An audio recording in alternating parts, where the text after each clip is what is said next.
Hello කොහොමද ඔයාලට අදත් ආදරෙන් පිළිගන්නවා මගේ channel එකට ඔයාලා හැමෝම අද මම කතා කරන්නේ ඔයාලා කැමති මාතෘකාවක් ගැන. වැඩි කතාවක් නැහැ. අපි කෙලින්ම මාතෘකාවට යමු. අපේ ශරීරයේ ඇති විශාලතම අවයවයක් තමයි සම. ඒ වගේම තමයි සම අපේ අභ්‍යන්තර නිරෝගීකම එළියට පෙන්වන කැඩපතක් වගේ. ඒ කියන්නේ අපේ ශරීරයේ අභ්‍යන්තරේ නිරෝගී වෙන තරමටම පිටත සමත් නිරෝගී වෙනවා. සමට ප්‍රතිකාර කිරීමේදී හා බියුටි ප්‍රොඩක්ට්ස් තෝරා ගැනීමේදී හරිම කල්පනාකාරී වෙන්න ඕනේ. අනිත් දේ තමයි සම ලස්සන කරගන්න එක ගැන කතා කරනකොට ගොඩක් අය හිතන්නේ මූණේ සම විතරයි කියලා. ඇත්තට මේක වැරදි. සම කිව්වහම මුළු ශරීරෙමයි තියෙන්නේ. ඒකින්ද ලස්සනට ඉන්න ඕන නම් මූණේ සම ගැන වගේම මුළු ශරීරයේම සම ගැන සැලකිල්ලෙන් ඉන්න ඕනේ. ඒ වගේම තමයි මොන දේ වුණත් කරන්න කලින් Tamanට තියෙන මොන වගේ සමද කියන එක ගැන හොඳ වැටහීමක් තියෙන්න ඕනේ. ඉතින් තරුණ කාලයේදීම ඔබේ සම ආරක්ෂා කරගත්තොත් සම වයසට යන එක අඩු කරගන්න ඔබටම පුළුවන්. මුලින්ම කරන්න ඕනේ හැම වෙලේම සම පිරිසිදුව තියාගන්න ඕනේ. හැකි හැම වෙලෙම නාන්න. නැත්නම් මැග සෝදන්න. හැබැයි උණු වතුරෙන් නෑමෙන් හා වැඩි වෙලාවක් නෑමෙන් සමේ තියෙන තෙල් ගතිය අඩු වෙලා සම වේලෙන්න බලන්න පුළුවන්.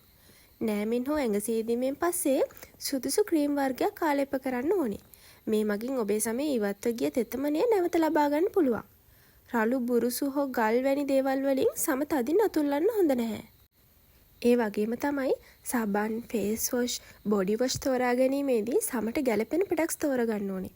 ප්‍රමාණවත් නිින්දක් ලබා ගැනීමත් හොඳින් ජලය පානය කිරීමත් ඉතා වැදගත් දෙයක්. ඔයාලගේ සම හිරු එළියෙන් ආරක්ෂා කරගන්න එකත් හරිම වැදගත්. ඕනට වඩා සම හිරු එළියට නිරාවරණය වුණොත් සම රැළි වැටීමට බලනවා. ඒ වගේම කැලල් වැනි දේ ඇති වෙන්නත් පුළුවන්. ඒ විතරක් නෙමෙයි සමේ පිළිකා ඇති වෙන අවදානමකුත් තියෙනවා. අනිත් දේ තමයි ස්ට්‍රෙස් එක නැත්තම් ආතතිය පාලනය කරගන්න එක. ඔයාලා හැම වෙලෙම ස්ට්‍රෙස් වෙලා ඉන්න එකෙන් මුහුණේ කුරුලෑ වගේ දේවල් ඇති වෙන්න තියෙන අවදානම වැඩි.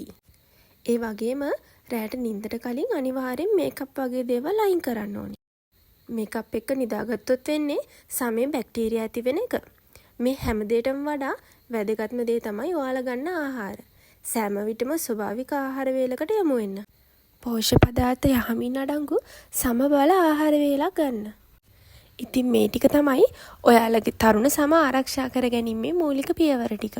මේ පියවර අනුගමනය කිරීමෙන් ඔබටත් පුළුවන් සම ආරක්ෂා කරගන්න වගේම දීප්තිමත් සමක් ලබා ගන්න. ආයි මේ වගේ වටිනා වීඩියෝ එකකින් හම්බ වෙනකන් ඔයාලා හැමෝම සතුටින් පරිස්සමෙන් ඉන්න. ඒ වගේම මේ වගේ තවත් ලස්සන වීඩියෝ බලන්න මගේ channel එක subscribe කරලා තියාගන්න.